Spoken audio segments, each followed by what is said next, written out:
just heard there is called linear harmony. And today's episode, we're going to be talking about what is linear harmony and how to apply it and how to use it as a form of analysis to analyze various solos, whether it be in classical guitar, you can use it for classical guitar, or jazz, whatever you like. So welcome to today's video about what is linear harmony. And linear harmony is basically melodic lines that can connect chords using specific notes or tones within a scale with very careful rhythmic placement. So it's kind of like, think of like Shankarian analysis, where you break down a solo to its sort of bare essentials. And you'll find that this sort of bare kind of shell kind of relates to our shell chord voicings we did last time. You find these kind of shells of this sort of melodic shell idea pretty pervasive. You'll find it in almost all solos or even classical guitar. So this is kind of a layman's Shankarian analysis. So you'll find it in like lots of jazz players use these kind of outlines. All from the very earliest days, bebop, all the way through, even currently, and beyond. So the outline of the notes, or you might say that the outline of the chords, it's kind of like arpeggios, right? But what you're doing is you're focusing on the third and then the seventh, and then you think about the seventh placement, where that goes in the rhythmic context. We talked about the rhythmic placement of it. So if you have, if you have a chord progression like this, if you have a D minor 7, G dominant 7, or C major 7, everybody knows this. This is a 2-5-1 chord progression. You can see here I don't have any notes. There's a reason why I do that. I'm not interested in putting the notes in here because I want you to see just what the chord symbols are, as that way you can kind of see that what's implied here, what notes are implied, and what voicings are implied. So what we're going to have to do is we're kind of going to work our way backwards to the outline of this chord progression, and we'll see what I mean. And I hope most important thing is when you learn these outlines, please play them in all 12 keys. And if you look here, we have D minor 7, G dominant 7, C major 7. Okay, so we get rid of all the notes of the chord except the bass note. There's the bass notes. There's D in all in root position, G, C, and then ends on, why is it end on F? It's supposed to end on E. Let me fix that. So that's basically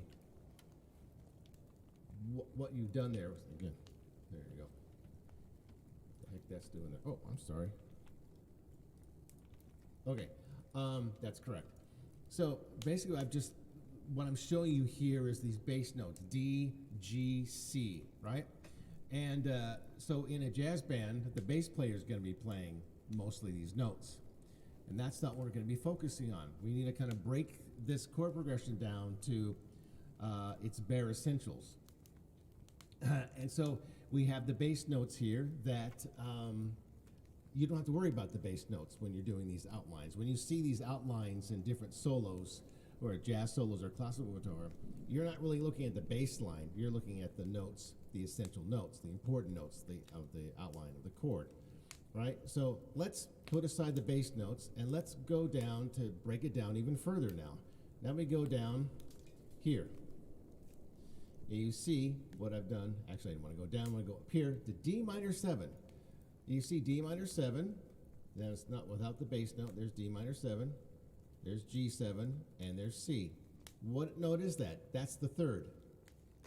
That's the third of each chord, and that's probably the most important part of these outlines or linear harmony is you focus on the third, and like I said, the seventh. So we're just putting the third in here, which is F, D, F, A, and then we G dominant 7, we go G, B, and that's the third, and then we say C, E, and that's what it says there. That's the third. Okay? So when you're doing solos or when you're writing a piece of music, think about this outline and think about the first note you're going to start on, which is the third. So you want to focus on the third and the seventh. And that brings us to the next step. See, we're kind of deconstructing this whole chord progression, starting with nothing, we show the bass notes, and then we get rid of the bass notes, and we just focus on the third. And now we're going to focus on the third and the seventh. So there's this the seventh of each chord always wants to resolve down to the third of the next chord, right? This basic harmony.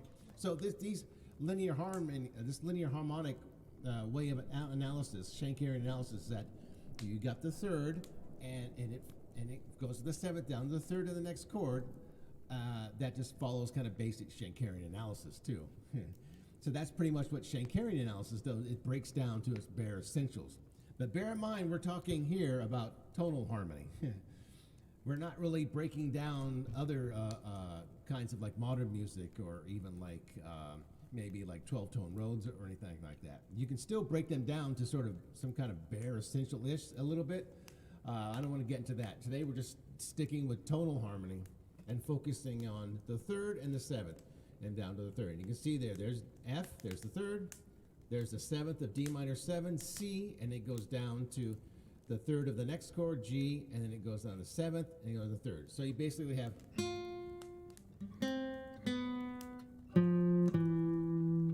see how that the seventh always. So if you're playing,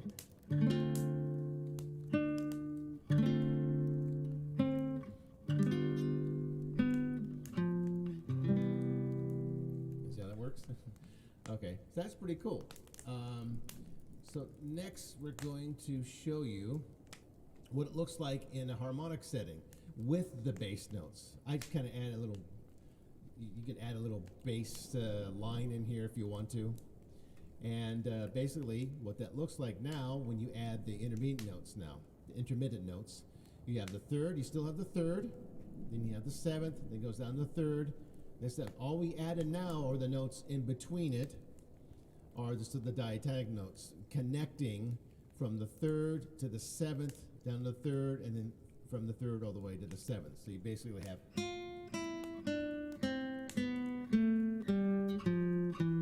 You can almost hear the 2-5-1 chord progression by doing that, can't you? I heard it. I definitely heard it. See if.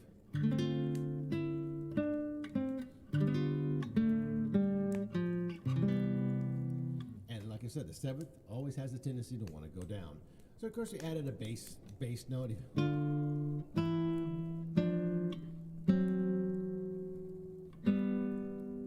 there you go.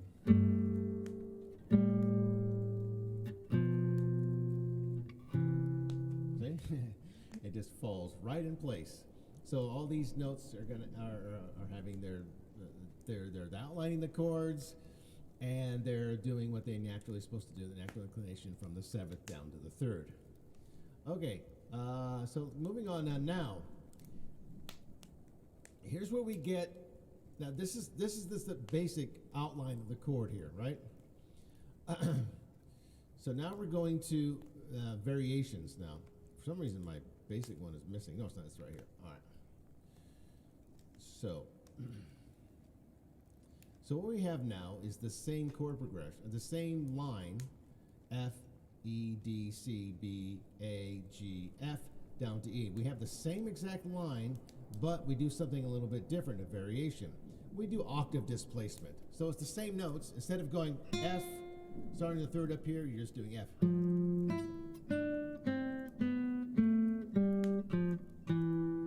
That's it, octave displacement. So you're just transposing the top note to the bottom, the F down to the F below, going from the third down to the seventh. And okay, so let's move on to another variation. And as you can see, you can kind of combine these two. There we go. We can do octave displacement. So we have the same thing with F, 7, there's C. Just over here, and it goes down to the, and then get octave displacement. Instead of playing the A down here, we play the A up here, and it just goes right down to the third. Okay? So again, octave displacement. Instead of the first measure, instead of starting with that way, we can just do normally. Instead of going down here, we go up here. And you can still hear this outline is genius in a way because you can still hear the 2-5-1 chord progression without the bass notes. So that's very interesting. So now what we do, the final variation to this kind of really basic outline. We're going to get into some more here. Is both octave displacement. So instead of just going, we go octave, octave, and a third. So you can still hear the 2-5-1 chord progression. All right. So now we're going to get into the sort of meat and potatoes of these outlines here. We're going to get into rhythmic diminutions. And so basically, let me just, what this outline, before we get into the outlines, let me just do my little preamble here to getting in here, is that what it does is it enforces a uniformity. So that's what it's kind of limited in that way, because it forces the uniformity in the outline. That's the outline, because when you're analyzing these solos, and we're going to look at Round Midnight too in a little bit as well, and you'll hear these outlines in these solos. That's a good example of it. Round Midnight Melody is a good example of these outlines you can do. But it does kind of bring out the uniformity in it, because when you first hear a piece of music, it sounds kind of a little bit chaotic. You're not sure what's going on yet until you hear it a few times, and then when you analyze it, you see there is sort of uniformity. There's a method to the madness that's going on inside there. So that's basically what you're trying to do. And no matter what the variations you use, as you'll see in these outlines, these variations will still sort of conform to the basic outlines. Yeah, so it's very interesting. So what it does is that the outlines they spell the chords so when you deal with chords, you're spelling them vertically, right, up and down. But with the melody here, the outline, it's going horizontally. So the harmonies, the melodies are linear, and we still apply the principles of harmony to melody, and it's a unified concept. Okay, and then we talked about narrowing the note choices, focusing on the rest of the notes. We minus the bass notes and focus on the rest of the notes, and it helps us determine the key center as well. And we did, because we can hear the key center definitely when you hear the first outline starting on the third of the chord, descending diatonically to the seventh, and then that resolves to the third of the next chord. Okay, so the third is the best choice. Why is it the best choice? Because it gets at the heart of the chord. Because if you use the fifth of the chord, D, F, it doesn't really tell you much. D, F, A. It doesn't do anything. It's very plain sounding. You're not sure what it is. But when you use the third, you can hear it like it wants to resolve wants to go down. So it has the natural inclination to want to go down, and the third of the chord gives it that meat. It kind of relates to drop two voices. I don't want to get too carried away here. Okay. So now let's take a look at some ascending arpeggios, basically what that is. And we're going to look at more of the meat and potatoes here. So as you can see here is the ascending arpeggio focuses on the 5 chord. So we start with the third and go down. There's the seventh, down to, there's the ascending arpeggio. So we have starting on the third, going down to the seventh, which goes down to the third, but this time the third goes up 1, 3, 5, 7, and then it goes down to the 5 of the next chord. C, E, G. You see that just outlines the chord. It outlines the dominant 7 chord. So we're going to get to the Round Midnight thing in a minute. Okay, now that we kind of did a basic outline of the chords using this linear harmonic approach, of course, now you can apply it to minor keys, of course. So you can just do the same thing, minor 7, flat 5. And don't forget that when you get to the dominant 7 here, this chord here, to raise the 7th, to raise have the B natural there. Okay, so now we'll start again.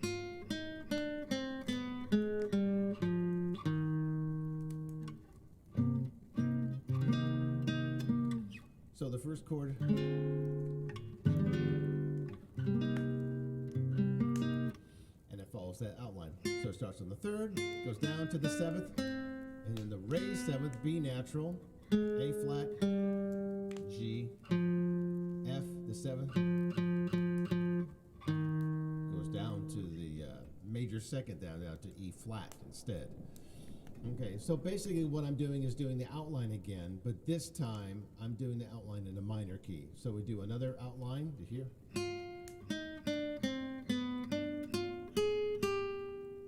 Okay, that does sound kind of like Round Midnight in a way, the beginning of it. So there, as you can see, we did the same thing. We did, as we did the previous outline, we did an outline of the chord at the end here. We just went 1, 3, 5, 7, down to the fifth. Okay, so we start with the third, descending down to the seventh, then down to the third, and that just goes up 1, 3, 5, 7, down to the fifth there. There you go. Okay, so now what we can do is, now we've done the keys, we've done the parallel minor keys, and now we're going to do I'll just show you a little brief rhythmic diminution. Okay, we're going to do the same thing, but this time we're just going to do it with eighth notes instead of quarter notes. You could do any diminution you want, 16th notes, whatever, maybe a combination, whatever you like. Long as you try to remember to emphasize the third, and then try to emphasize seventh, and then it goes down to the third and next chord. Keep that in mind when you're doing these outlines. So now we're going to look at outline number 2. This is outline number 2. We've done outline number 1. We go to number 2, which is the Round Midnight outline. And what that is based on the tune Round Midnight. And if you listen to the Round Midnight, the piece there, if you listen to the A section plays this outline twice. So basically it's just outlining the first chord instead of the second chord. Here's the first chord, D, F, A, C, but on the previous variation, we outlined here's the minor key, we outlined the 5 chord. So this time we're outlining the 1 chord instead and doing a diatonic descending scale down to the third this time. See, when we had, that's the pages, this detail here, when we had an ascending dominant chord going up to the 7th went down to the 5th. In the minor key, and also in the major key as well. Here, we reverse this. We do the outline of the first chord, and the 7th goes down to the 3rd, which goes down to the 3rd. So it works something like this. There you go. That's the Round Midnight one. And because we started with the arpeggiation or the outline of the first chord, 2 in the 2-5-1 chord progression, we had to resolve the 7th down the 3rd, which brought us down to the 3rd. That's why it resolves to the 3rd. Now we have another example. Let's see if I can scroll up here. Hope you can see that okay. Okay, so we're going to go from another octave displacement here. So instead of going here in the previous measure here, instead of going when it goes down to the B, right, from the 7th down to the 3rd, it's going to go up an octave to A instead of going down diatonically. So it works something like this. I'll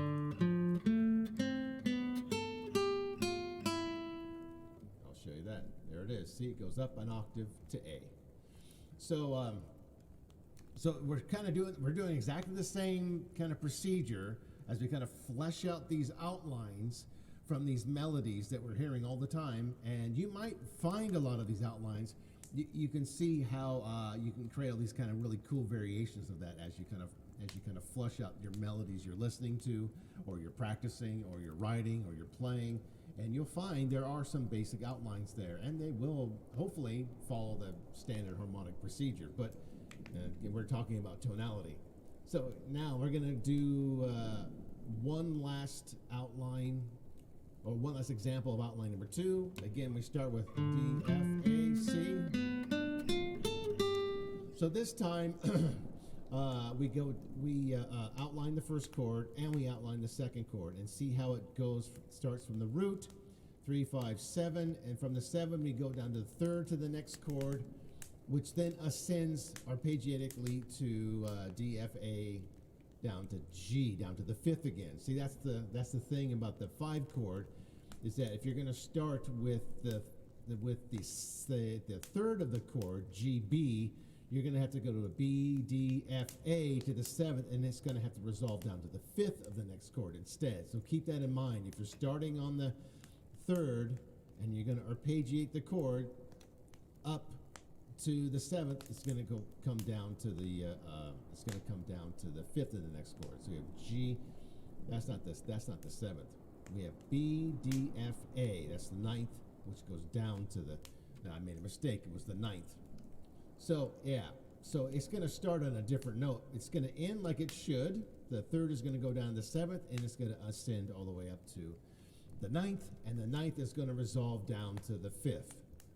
And that's what was before. I even made a mistake, but I caught myself. And of course, now we go on to the next part, which is just transposing it into the key of a minor, parallel minor key. Pretty much the same procedure as before. We have D, F, A flat, C. The 7th goes down to the 3rd, which goes down to the A flat, the 9th. Okay? There's that little harmonic minor tinge to it a little bit, just to be aware of that minor second. So again, now we go to the next minor transposition, which is just like before, octave displacement, same thing right here. So we go. There you go. Okay, so it's pretty much the same thing, but this one ends on the 3rd, because even though it starts it starts on the 3rd of the G chord, G, B, but it goes up to the flat 9, A flat, or flat 9 diatonically, and then it comes down to G, the root, and then the 9th, to the 7th, and then the 7th goes down to the flat 3rd. So that's a little bit different than ending on the 9th and having to go down to the 5th. This actually ends on the 3rd, so we go from the 7th to the 3rd. Just keep that in mind when you're doing that. Just a little detail we have to pay attention. Okay, so now we finish off with the last one. So we have, right, goes down like it should.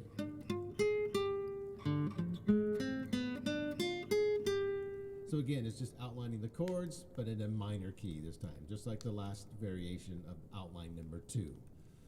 Okay, so now we go on to outline number 3, the inversion. Now we just take everything we did before, we just invert it. Instead of going up, we're going down. So that's basically what outline number 3 is. So we have, and now you understand why when you hear soloists play, especially like something like Joe Pass or any jazz guitar player or even really good rock guitar players, when they're playing and you're sitting there listening to them and they're playing with the band and they're playing the chords and the chords are going on, and then all of a sudden the band just stops, and the guitar player's still playing his solo, but yet you can still hear the chord progression when the guitar player's playing. You can still hear it. And that's why, because we're doing these outlines. We're outlining the more essential notes of the chord, not the roots, but things like the 3rd and the 7th and anything in between there. That's really important. So that's why when you listen to a good band and even the saxophone player or the flute player, whatever, everyone stops and the soloist is going, whoops, sorry about that. And the soloist is going and going and going, and you can hear in the soloist, you're going, oh my, I can hear the chord progression still. This is why, because they're doing the outlines. Okay, so I made too much of a point about that. So anyway, so now we're going to the next variation here, starting on the, so DFA starting on the 5th, going on the 3rd,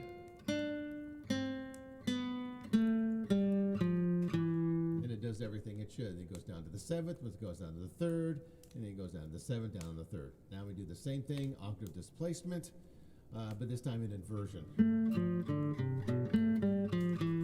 That's a nice one. That's a good little turnaround.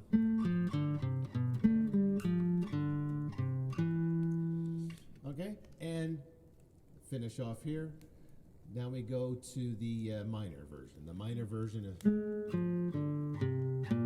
don't forget, it's not B flat, it's B natural. Right? So that's the thing. Don't forget the sharp there.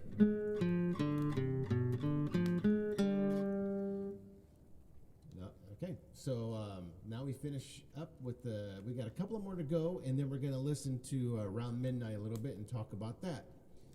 Okay, so the same thing. That's a little more diatonic, but it does outline the chords. Like that. Okay, let's finish up last one.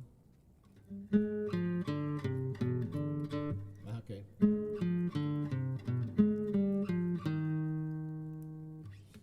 Nice. So that's just pretty much what we did before in outline 3, but this time it's just an inversion. Now you can go on and do rhythmic augmentation or rhythmic diminution, as long as you follow the same principles we've been doing in these outlines, focusing on the 3rd, goes down to the 7th, goes down to the 3rd and the 7th, as long as you follow that basic outline, whether you're outlining the chords, doing Around Midnight version, or you're doing diatonic scales. So that's really important. And I mean, most of the solos you'll find will have these kind of outlines. Most of them. Yeah, all of them. Well, I'm not all of them, but most of them. Not all of them, I meant to say. Okay, so there we go. And now what we're going to do is, let's take a listen to, let's see. Okay, so here's an example. I want to play a little example. I'm not going to show you the sheet music. I'm just going to play for you Autumn Leaves, and you hear the outline, the chord changes, right? So pay attention to what we've been, hopefully you've been paying attention to what we've been talking about, and by the time you've gone through this lesson yourself and played the examples and follow along, when I play Autumn Leaves, at this point you should be able to hear the outlines of those chords very clearly. You'll be able to discern where the 3rd is and where the 7th goes down to the 3rd. So let's listen to this. Let's start again.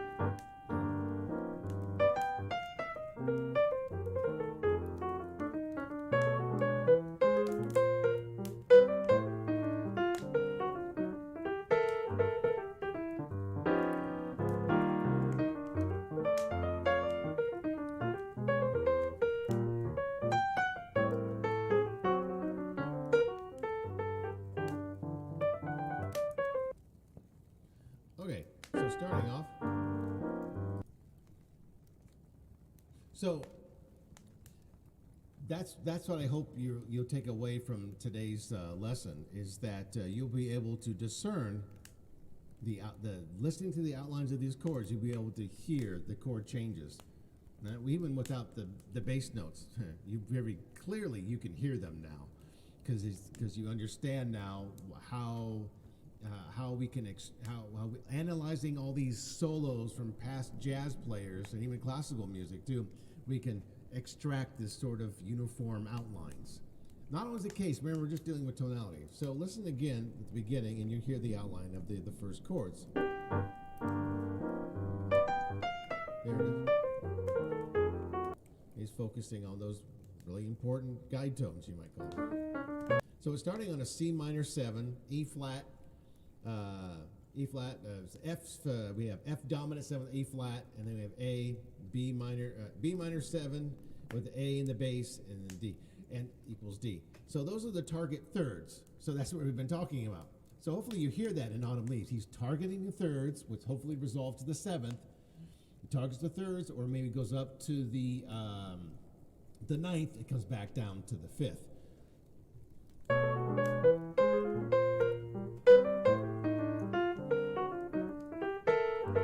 Okay, so that's a really good example of that. Now what we're going to do is we're going to listen to a little Round Midnight. And again, I'm not going to show you it. What I'll do is, let me come over here and play for you the Round Midnight thing again. Okay, so here's the Round Midnight.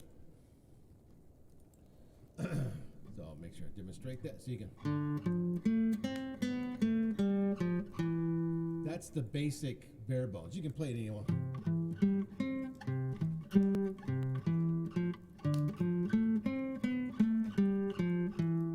Like that. You can play it anywhere you want to. Or I So that's it. One more time. 1, 3, 5, 7, third, 7, third. Even though it doesn't start on the third, it starts on the root. So let's listen to a little Around Midnight and see if you can hear it.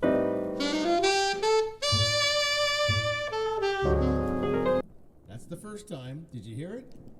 Da da da da da da da da. One more time.